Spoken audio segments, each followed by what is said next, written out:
పింఛం విప్పిన నెమలికి మల్లె తొలకరి జల్లుల మేఘం మల్లె అలజడి హృదయం మాడిన కూచిపూడి రంగుల దిద్దిన బొమ్మకు మల్లె కవితలు వద్దిన పుస్తకమల్లె సంతోషంలో ముద్దుగా ఈ అమ్మాడి ఆరారు ఋతువుల అందం ఒకటిగా కలిపి వింతలు ఏడు పక్కకు జరిపే కొత్తగా పుంతలు తొక్కెను ఈ అరవిందం అమ్మమ్మో తాండవమాడే కృష్ణుడి నుండి వేణువ గానం తీయగ పండి రాధకు ప్రాణం ఉప్పొంగే ఆనందం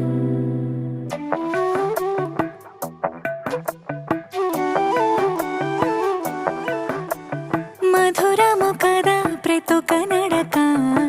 నీతో కలిసేలా తరగని కథ మనదే కనుక మనసు మురిసినిలా ఉసురేమో